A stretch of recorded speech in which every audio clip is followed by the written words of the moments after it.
Introduction.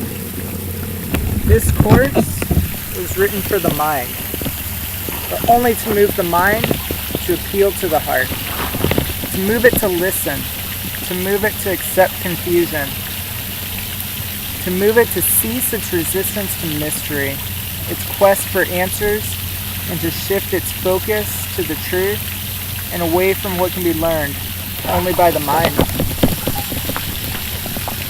What is learned by the mind only rearranges reality. The mind then holds to the new reality as a new set of rules without change. It sees reality through these new mental constructs and calls this way of seeing new.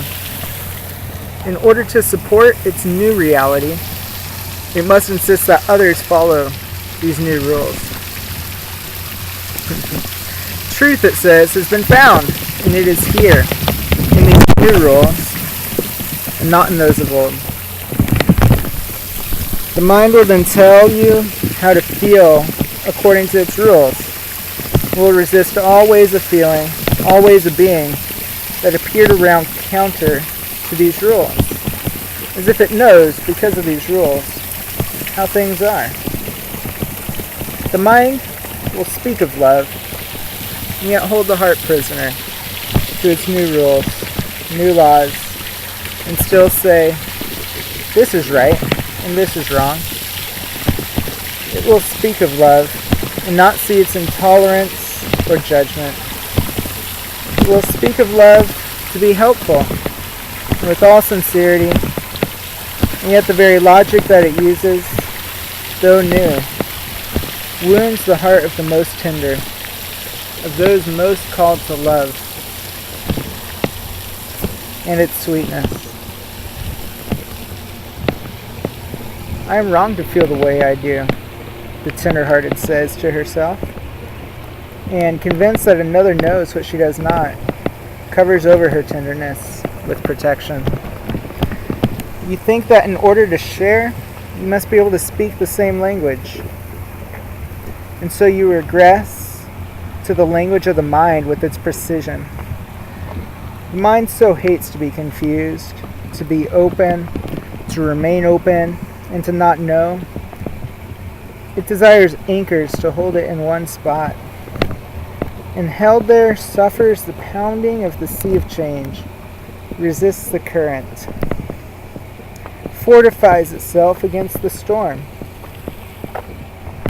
The mind will return always to where it feels safe and sure of itself. And so it goes nowhere.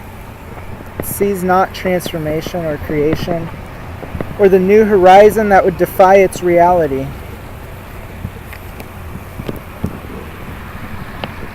The mind cannot hold open the doors of the heart, and yet we turn within. Turn to the mind, and show it where its openness lies, where sweetness abides, where love's knowing is found.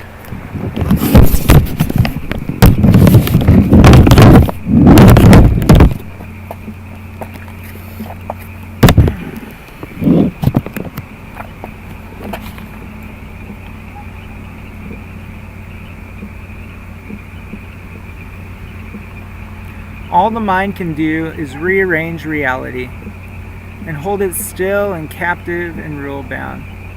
The laws of love are not laws such as these. The laws of love are not rules, facts, or right answers. The laws of love being spiritual freedom, the freedom that lies beyond belief, beyond thought, beyond adherence to any authority other than one's own heart.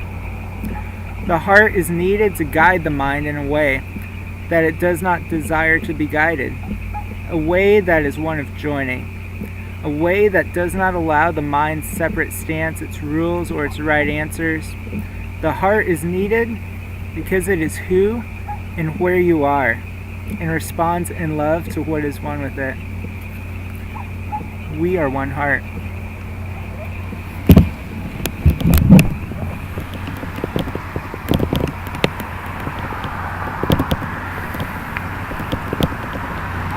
We are one mind. the route to oneness and union, to life and form that accepts oneness and union, to a humanity restored to wholeness, is through the heart of the mind. This course will seem remedial to some, easy to some, complex to some. The mind may say, yes, yes, I know. Tell me something I don't know. The mind may reel at contradictions, cling to known truths, compare this wisdom to other wisdom. The mind will attempt to understand with its own logic and fight the logic of the heart.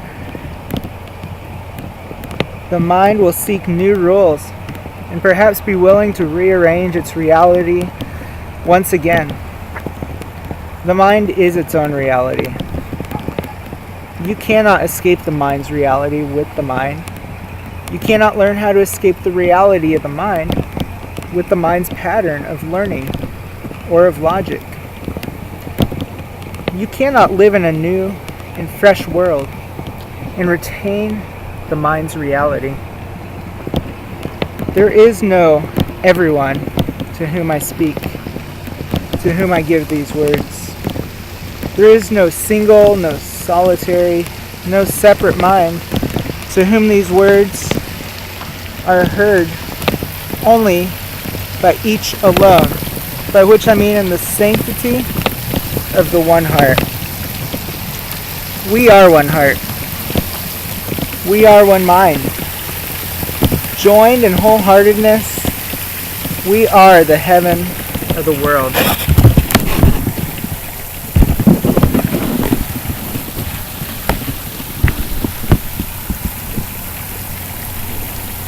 We replace bitterness with sweetness.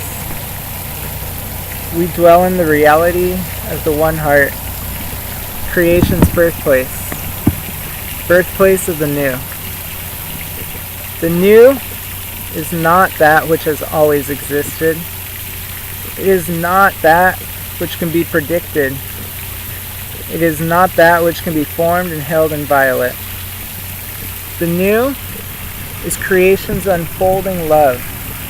The new is love's expression. The new is the true replacement of the false, illusion's demise, joy birthed amongst sorrow. The new is yet to be created, one heart to one heart. This is a course for the heart, birthplace of the new.